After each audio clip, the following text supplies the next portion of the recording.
అందుకే నెలకి పడేటటువంటి 3 వానలలో 1 వాన ఉత్తములైనటువంటి స్త్రీల వలన పడుతోంది ఏంది శాస్త్రం, పురుషుడి వలన పడుతోందని చెప్పలా.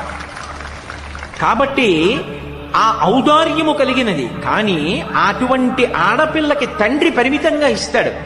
పెళ్ళయ్యే వరకు ఉత్తముడైన వరుణ్ణి చూస్తాడు. అన్నదమ్ములు ఓ గుడికి తీసుకెడతారు, పుట్టింటికి వస్తే పసుపు కుంకాలు ఇస్తారు. అక్క చెల్లెళ్ళు ఏదో పరిమితం, బావగారు పరిమితం, మరుదులు పరిమితం, బంధువులు పరిమితం. ఇంత అని చెప్పడానికి వీలు లేనంత అపరిమితమైన దాన్ని ఇచ్చేవాడెవడంటే భర్త ఒక్కడే. ఎందుచేతనో తెలుసా? శాస్త్రంలో ఒక మర్యాద ఉంది. నేను ఎంత ఐశ్వర్యవంతుణ్ణి కానివ్వండి, నా భార్య చేతిని నేను గ్రహించగానే, పాణిగ్రహణం చెయ్యగానే, ఆమె నా పత్ని కాగానే నా ఐశ్వర్యం ఏదున్నదో అదంతా ఆమెది. నిజానికి నా ఆయుర్దాయం కూడా ఆమె వలననే నిర్ణయింపబడుతుంది. ఆమె సౌశీల్యము వలన నా ఆయుర్దాయం నిలబడుతుంది. అందుకే మమ జీవన హేతునా అని చెప్పి మంగళసూత్రం మెడలో కడుతున్నాడు. అందుకే మీరు చూడండి, ఈ జాతిలో స్త్రీ వైశిష్ట్యం ఏమిటంటే, కొంతమంది ధూర్తులైన పురుషులు ఉంటారు. రాత్రి మాదక ద్రవ్యం సేవించి ఉన్మత్తత కలిగించే పదార్థాన్ని సేవించి వచ్చి పశువుని కొట్టినట్టు భార్యని కొట్టేటటువంటి ధూర్తులైనటువంటి పురుషులు ఉంటారు. అలా కొట్టి నిద్రపోతే ఆమె మాత్రం నిద్రలేచి మంగళసూత్రాలు కళ్ళకద్దుకొని ఆఖరణ ఆయన చేతిలో ప్రాణ వదలాలని కోరుకుంటుంది. అంతకన్నా ఆర్ద్రత కలిగినటువంటి మనసున్న ప్రాణి ఈ సృష్టిలో ఇంకొకరు ఉంటారా? అటువంటి స్త్రీ మీద చెయ్యి చేసుకున్న పురుషుడు ఎంతటి అధమాధముడవుతాడు. అది నేర్చుకోవలసిన విధానం. అది స్త్రీల యొక్క గొప్పతనం. అది తెలుసుకున్న నాడు సమాజంలో శాంతి పరిఢవిల్లుతుంది. ఎందుకు గౌరవించాలో తెలుస్తుంది. అందుకంటోంది అనసూయమ్మ, నాతో విశిష్టం పశ్యామి బాంధవం విమృశంచహం.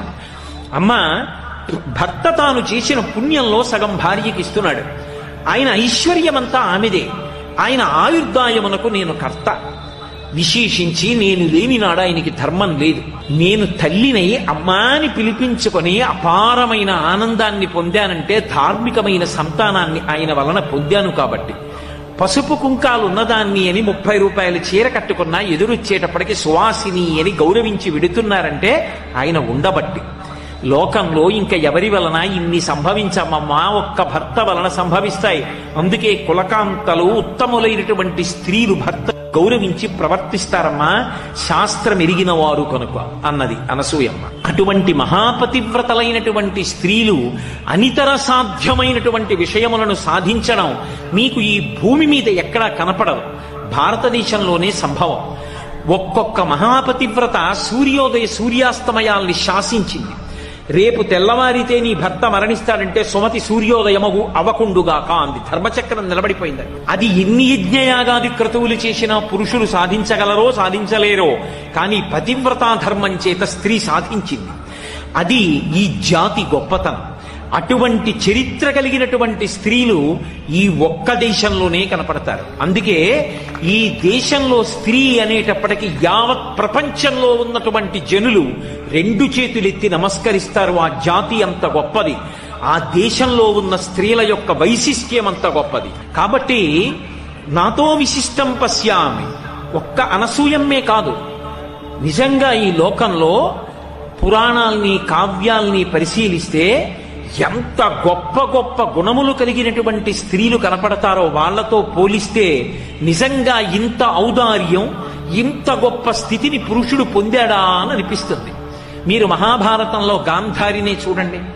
ఆమె గాంధారరాజు యొక్క కుమార్తె, సుబలుని యొక్క కుమార్తె. గాంధారరాజు కుమార్తె కనుక ఆమెకి గాంధారి అని పేరొచ్చింది. ఆమె మహాసౌందర్య రాశి. చిన్నతనంలో పరమశివుని గురించి తపస్సు చేసి పరమశివుడి యొక్క అనుగ్రహాన్ని పొందింది. ఆమెకి సంతానాపేక్ష, ఎక్కువ మంది సంతానానికి తల్లి కావాలి అని వరం పొందింది. అపారమైన అందగత్తె, మహారాజు యొక్క కుమార్తె, సకల సుగుణములకు పెన్నిధి. అటువంటి స్త్రీ ఎప్పటినుంచో కురువంశానికి ఒక ఇబ్బంది. ఎప్పుడూ సంతానం లేక బాధపడుతూ ఉంటారు. చిత్రాంగదుడు విచిత్రవీర్యుడి దగ్గర నుంచి ఇదే సమస్య. అందుకని కనీసంలో కనీసం ఆ కురువంశానికి వారసుల విషయంలో ఇబ్బంది రాకూడదని ఈమెకి బహుసంతానవతి అని వరం ఉంది. కాబట్టి ఈమెని తీసుకొచ్చి ధృతరాష్ట్రుడికి వివాహం చేస్తే ధృతరాష్ట్రుడు సంతానాన్ని పొందుతాడు, కురువంశం అవిచ్ఛిన్నంగా కొనసాగుతుందని భీష్మాచార్యుల వారు ఆ గాంధారిని తీసుకొచ్చి ధృతరాష్ట్రుడికిచ్చి వివాహం చెయ్యాలనుకున్నారు. సుబలుడు అడిగాడు, మా ధృతరాష్ట్రుణ్ణి వివాహం చేసుకుంటావా అని అడిగాడు. ఆమె మామూలుగా అంగీకరించడం కాదు, ఎంత ఔదార్యంతో అంగీకరించిందో తెలుసా?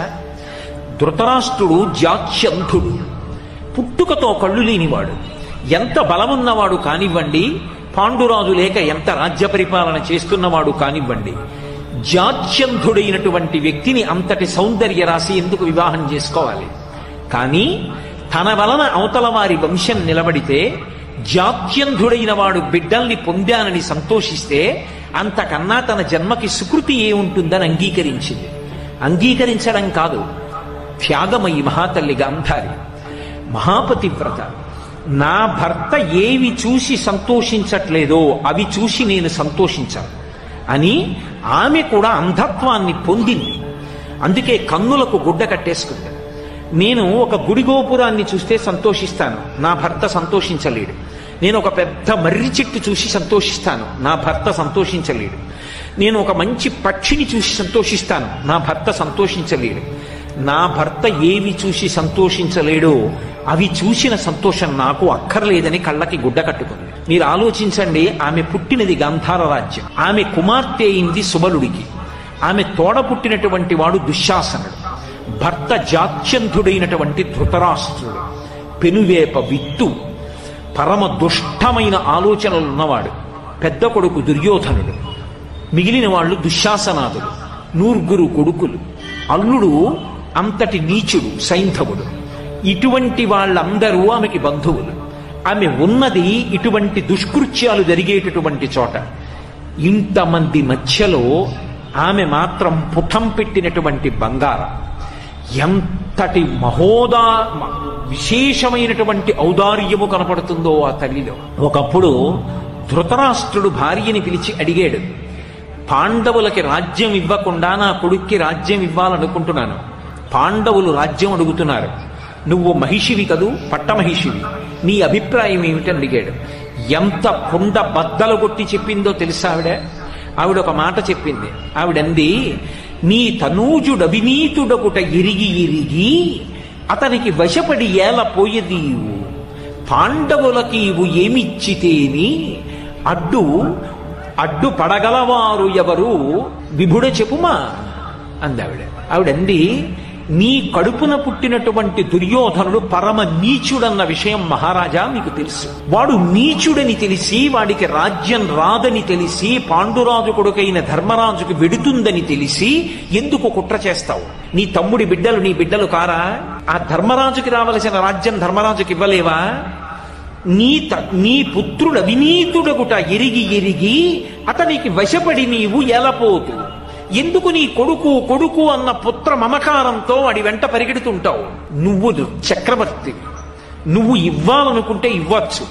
నువ్వు ఈ కురు సామ్రాజ్యాన్నంతటినీ ధర్మరాజుకి దారాదత్తం చేస్తే ఎదురుపడి అడగగలిగిన వాళ్ళు ఉన్నారా? నువ్వు ఇచ్చిన నాడు ధర్మరాజాదులు నీ బిడ్డలు కారా? భీష్మద్రోణాదులు ధర్మపక్షాన నిలబడరా? దుర్యోధనుడు నిన్ను చెనకగలడా? ధర్మరాజు దగ్గర పెడితే వశవర్తి అయి బ్రతకడా? ఇప్పటికైనా బుద్ధి మార్చుకోడా? నీ కొడుకుల యొక్క దీర్ఘాయుర్దాయం అంతా నీ చేతిలో ఉన్నది మహారాజా, ధర్మం తప్పవద్దు. నీ బిడ్డలు అని పుత్ర పాశములకు వశపడవద్దు. నువ్వు రాజ్యాన్ని పట్టుకెళ్లి ధర్మరాజుకి ఆయన తమ్ముళ్ళకి ఇచ్చేసేయి అని కుండ బద్దలు కొట్టినట్లు మాట్లాడినటువంటిది మహాభారతంలో గాంధారి. ఉంటుందా? తోడబుట్టినవాడు అటువంటి వాడా? భర్త అటువంటి వాడా? బిడ్డలు అటువంటి వాళ్ళ? ఆవిడ మాత్రం మెరుపుతీగా. నిజంగా ఎటువంటి ఆలోచన తల్లిది! అలా నిలబడగలిగిన వాళ్ళు లోకంలో ఉంటారా? ఆవిడే సామాన్యమైన స్త్రీయా? ఒక్కసారి జీవితంలో అసూయ పొందింది, గర్భతాడనం చేసుకుంది, ఆ కడుపులోంచి పిండం జారిపోయింది, అది వేరు విషయం. కానీ ఆమె యొక్క ఉదాత్త చరిత్ర పరిశీలిస్తే ఆశ్చర్యకరంగా ఉంటుంది. 9 కొడుకులు కడుపున పుట్టిన వాళ్ళు చచ్చిపోయినప్పటికీ కూడా అమ్మా అని వచ్చి ధర్మరాజు ఆమె కాళ్ల దగ్గర నిలబడి